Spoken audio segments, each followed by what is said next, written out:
नारी गर्जना चैनल पर आज हम चर्चा करते हैं कि एक महिला का खाना बनाने में और खाना खाने से उस परिवार पर क्या प्रभाव पड़ता है।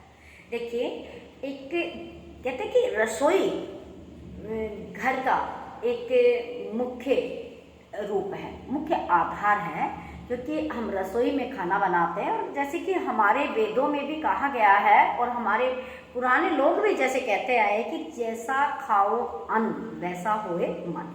तो हम जैसा अन्न खाते हैं वैसा ही हमारा मन होता है, हमारी सोच वैसे ही डेवलप होती रहती है। आज देखिए, मुझे बड़े दुख के साथ ये कहना पड़ता है कि बहुत सी बहनें ये होती है कि घर में खाना बनाने से जी चुराती है और वो दूसरे तीसरे दिन होते हैं, चलो होटल में चलते हैं, चलो बाहर खाते हैं, चलो घर में खाना ले आते हैं, उधर खाते हैं। देखिए, मैं बताती हूँ आपको, जितना हो सकता है अगर एक महिला अपने घर में ही बने हुए खाना अपने बच्चों को, अपने घर के सदस्यों को खिलाते हैं तो उससे बहुत ज़्यादा प्रभाव पड़ता है। देखिए, कुछ बहनें ऐसी होती है खाना बनाने का आलस करती है तो घर में कुछ काम वाली रख देती है, यानी कि जो कुकिंग का काम जो होता है वो बाहर के लोग करते हैं। तो मैं ये कहना चाहती हूँ, देखिए, आप कुछ भी काम करवाइए, अगर आप शारीरिक रूप से कहीं ना कहीं असमर्थ है, आप अपने घर का काम नहीं कर सकते, तो ही आप घर में काम वाली लगाइए, वरना आप अपना काम खुद कीजिए। पर फिर भी मैं कहती हूँ, अगर ज़रूरत है उसके अलावा रसोई का काम तो आप कभी भी किसी से मत करवाइएगा। आप अपने पति को, आप अपने बच्चों को, आप अपने घर के सदस्यों को हो सके जहाँ तक खाना खुद बना के अपने हाथों से खिलाइएगा, क्योंकि उसका बहुत प्रभाव पड़ता है।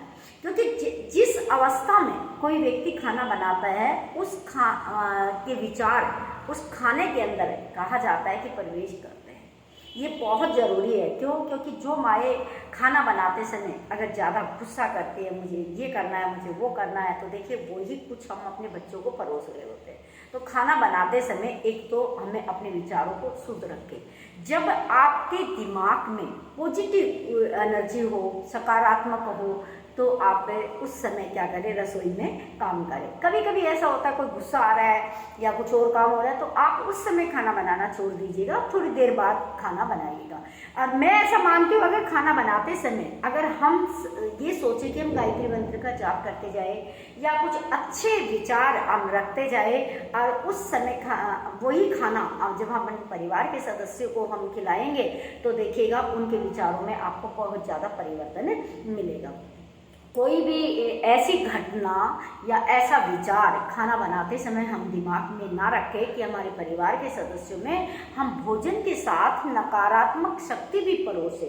ऐसा नहीं होना चाहिए। तो मेरा सभी बहनों से यही निवेदन है, चाहे आपके पास, हमारे पास, चाहे कितने ही पैसे हो, लेकिन मेरा ये कहना है कि आप घर का काम किसी और से करवा लीजिए, कुछ काम आप मशीनों से कर लीजिएगा, लेकिन मैं कहना चाहूँगी कि खाना जहाँ तक हो सकता है आप खुद ही बनाइएगा। आप खाने बनाने के लिए किसी को मत रखिएगा। जहाँ तक भी हो सकता है कि आप बाहर से भी खाना मंगवाने का प्रयास कम से कम करें, आप अपने घर में ही खाना बनाइएगा। अगर आप अपने परिवार में जैसा माहौल चाहते हैं वैसा ही माहौल आप खाने के माध्यम से क्रिएट कर सकते हैं।